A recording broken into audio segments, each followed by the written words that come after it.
Welcome to Life Stories. Sometimes the moment you choose to save a stranger is the very moment your own life begins to unravel. Imagine risking everything, your livelihood, your legacy, even the land passed down through 4 generations, only to have the very people you thought would thank you show up to take it all away. This isn't just about survival. It's about what happens when an act of pure kindness collides head-on with a system that sees rules before it sees humanity. And somewhere, hidden in the middle of that storm, lies a truth so unexpected, it will make you question how debts of the heart are ever truly repaid. Stay with me, because this is one of those rare stories that proves the past never really lets go. It just waits for the right moment to come back home. Now, let me take you to a small Kansas farm on the morning the sky turned green. The storm had been whispering all morning, a low, restless murmur that made the hair on the back of Jack Morrison's neck stand up. At 52, Jack knew the language of weather better than most men knew their own children. Kansas skies could turn from friendly blue to apocalyptic green in minutes, and this morning's horizon already had that bruised, swollen look that spelled trouble. The fields around him, 400 acres of corn heavy with gold and promise, were weeks away from harvest, each ear the product of months of backbreaking work. One bad day could destroy it all. But it wasn't just the corn Jack was holding on to. This land had been in his family for 4 generations, a stubborn legacy of calloused hands and quiet pride. It had survived droughts, recessions, and more than one bank's attempt to take it, but the past few years had felt like a slow bleed. Ever since Linda passed, 3 years ago, cancer gnawing her away piece by piece, Jack had been alone with the fields, the bills, and the silence. Their daughter Casey lived in Denver now, calling when she could, but never for long. She said the farm was nothing but ghosts for her, and maybe she was right. The first fat drops hit his windshield as he drove the John Deere toward the equipment shed, each one smacking like a warning. By the time he stepped inside the kitchen, the rain had become a solid curtain pounding against the windows. The drainage ditch along County Road 12 was already brimming, carrying branches, cans, and God knows what else toward the culvert. Jack stood there, sipping stale coffee, wondering how bad it would get this time, when a sound cut through the roar of rain. A car horn, long, desperate. Then again, sharper, urgent. He didn't think. He just moved. Out the door, across the mud-slick yard, the wind clawing at his jacket. And then he saw it. A dark SUV wedged nose down in the ditch, water rushing around it with terrifying force. The current was shoving it toward the culvert. Once it hit, the car would vanish. Someone was inside, pounding on the driver's window. Jack's mind went white-hot with focus. He sprinted for the tractor, fired it up, and roared toward the ditch, chains rattling in his grip. The water was up to his thighs as he waded in, the current hammering him sideways. "I'm getting you out," he shouted, his voice shredded by the wind. He couldn't see his hands in the brown surge, but he felt the cold bite of steel as he looped the chain around the front axle, hooked the other end to the hitch, and prayed the mud would give him enough bite. The John Deere strained, tires digging, the diesel growl rising to a scream. For a long, sick moment, nothing. Then, with a sucking roar, the SUV slid backward out of the current onto higher ground. The driver's door flung open, and a woman stumbled out, soaked to the bone, gasping. She was in her 30s, hair plastered to her face, shaking so hard her teeth chattered. "Are you hurt?" Jack asked. She shook her head, trying to catch her breath. "Emily," she managed finally. Emily Carter. Something about her name, her face tickled at the edge of his memory, but before he could place it, the wind howled again, rattling the barn doors. He took her inside, wrapped her in one of Linda's old flannels, poured coffee, and listened as she explained she'd been driving from Wichita to meet someone she should have visited years ago. Roads would be closed for hours, he told her. She could wait here. Her eyes roamed the kitchen like she recognized it, or him, but she said nothing. When a black SUV and 2 men in suits arrived in his driveway an hour later, she simply gathered her things, thanked him with an intensity that didn't match the brief time they'd known each other, and left him with a handshake that felt like a promise. Jack thought that was the end of it. He was wrong. The next evening, just as the rain's damage began to settle in, a few downed trees, a roof leak in the shed, 3 state agricultural safety trucks pulled into his yard. The lead inspector, a stone-faced man named Davies, read off a list of violations: operating farm machinery in extreme weather without proper safety protocols, unauthorized use of equipment, failure to secure property during a weather emergency. They called his rescue reckless endangerment and served him with an immediate cease and desist order on all farming operations. Minimum 30 days, possibly longer. Jack felt his stomach drop. 30 days meant the harvest would rot in the field. It meant the bank would get his land. That night, walking the rows by flashlight, the corn whispering around him, he stopped at the old oak near the ditch where he and Linda had carved their initials.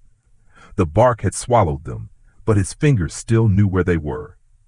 "I'm sorry, Linda," he murmured. "I tried."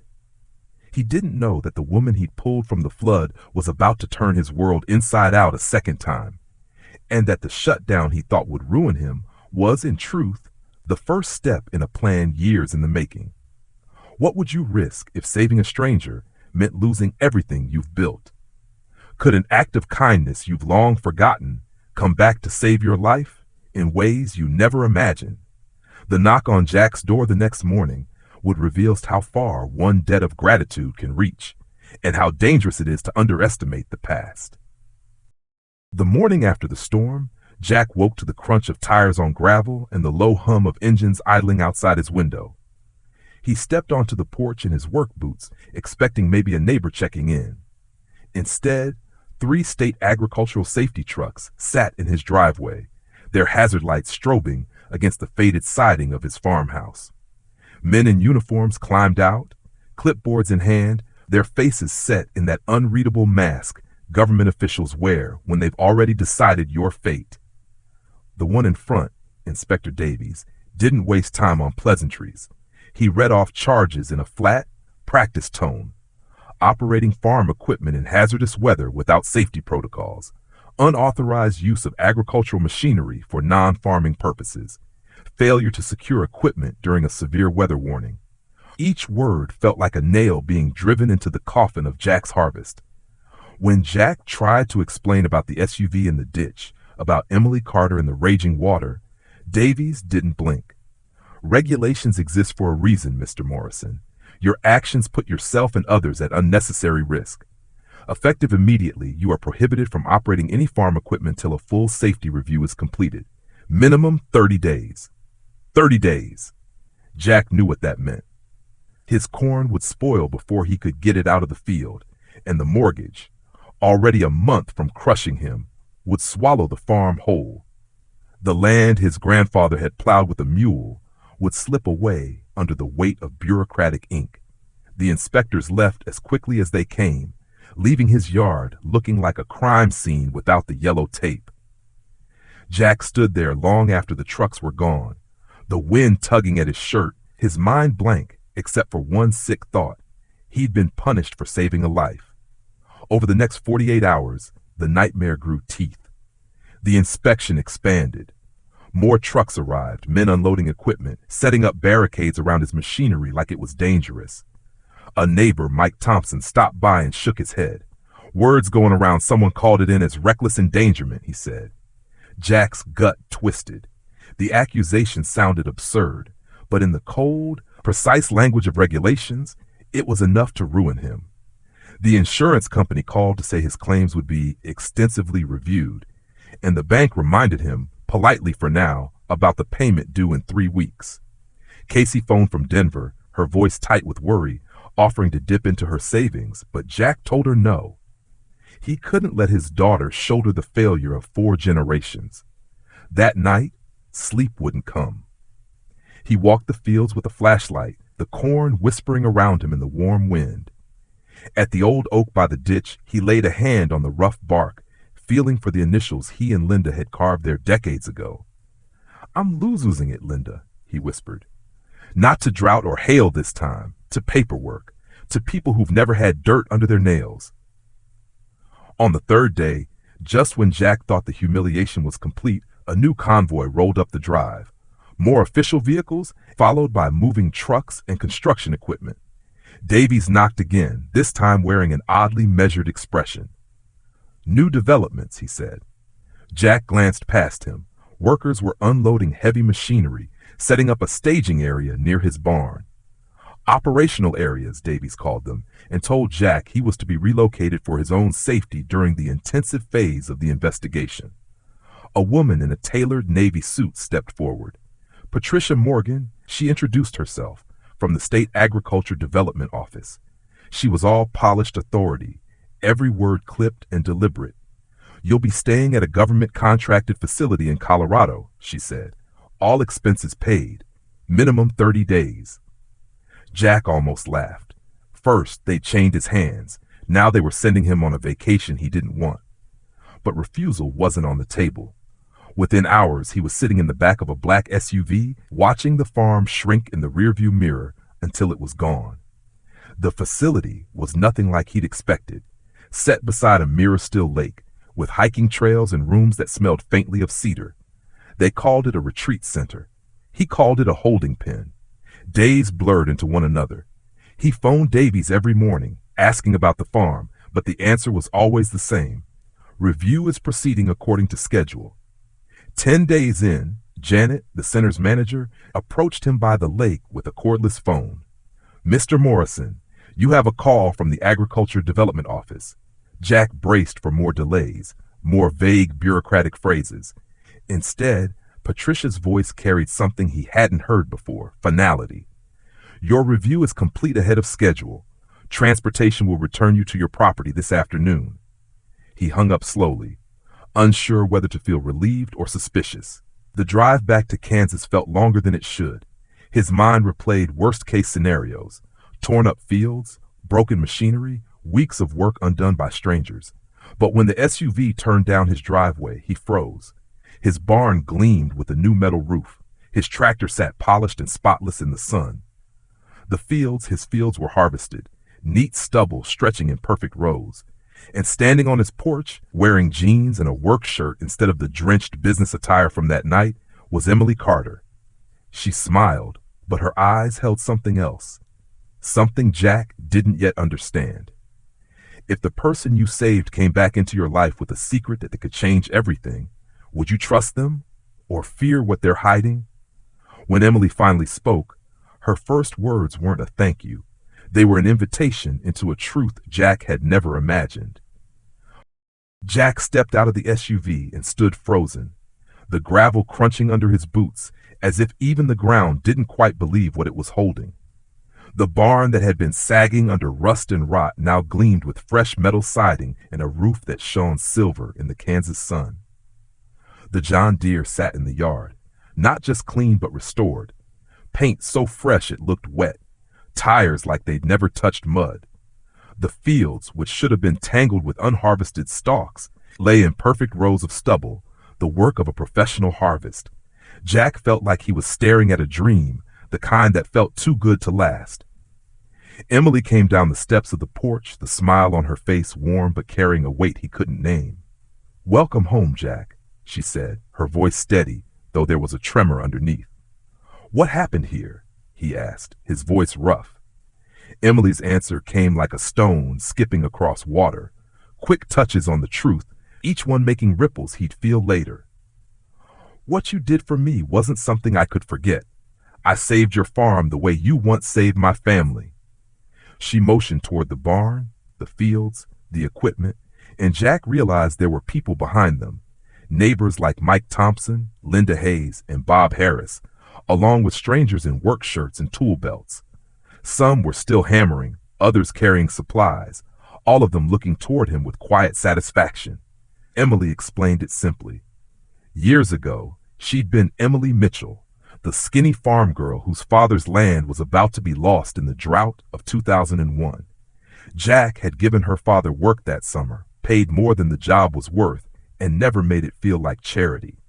He'd hired her too, to paint fence posts and help with irrigation, teaching her things no one else had taken the time to explain. That summer's wages had paid for her first semester of college. From there, she'd built Agritech Solutions, one of the largest agricultural software companies in the country. When she recognized Jack's name after the flood rescue, she knew it was time to pay a debt 20 years overdue. Jack listened in stunned silence as Emily revealed the so-called investigation had been a cover. The state officials, the relocation to Colorado, it had all been part of a coordinated effort to keep him away while they rebuilt everything.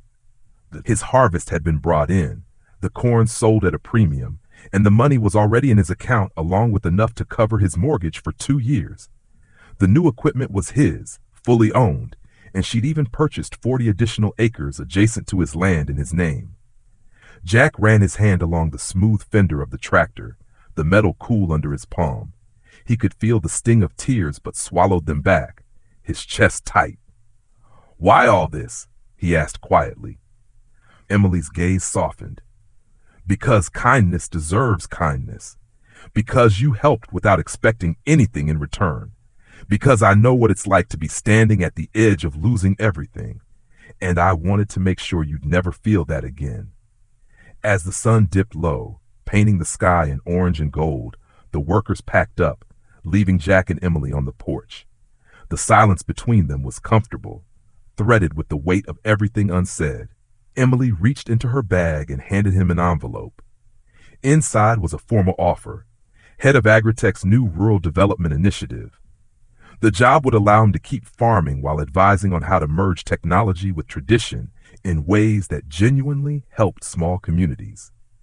Jack stared at the offer, the salary more than he'd ever made in a year. He thought of Casey, of their strained conversations about whether the farm was worth keeping. He imagined a future where the land could not only survive but thrive, where his daughter might see hope instead of ghosts when she looked at the fields. He accepted without hesitation. Over the months that followed, the transformation was more than physical. Casey moved back to Kansas, bringing her knowledge of sustainable agriculture and a desire to see the farm flourish. Together, they worked the land with new tools and old wisdom, producing yields higher than anything Jack had seen in decades.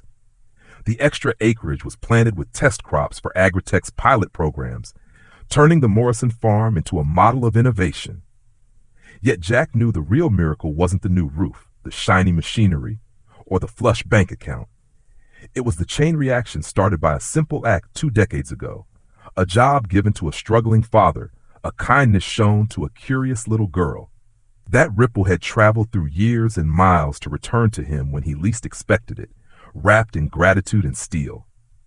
One evening, as summer bled into autumn, Jack stood by the old oak near the ditch. The initials he and Linda had carved were still there beneath the rough bark, though softened by time. He thought of her words the day she met Emily as a child. "That girl's going to change the world someday, Jack. Mark my words." He smiled through the ache in his chest. Linda had been right. Emily Carter had changed the world, and she had brought some of that change home. As the wind moved through the stubble fields, Jack understood something he hadn't before. The farm wasn't just his legacy. It was proof that decency had a way of coming back around, even if it took 20 years and a flood to find its way. And in that moment, with the sun setting over land that was once on the brink of loss, Jack felt the rare weight of being exactly where he was meant to be. What did this story make you feel, and what part stayed with you the most? Comment 100 if you enjoyed this story. Which country are you watching from? Share this video with friends who believe in the power of kindness. Thank you for watching Life Stories.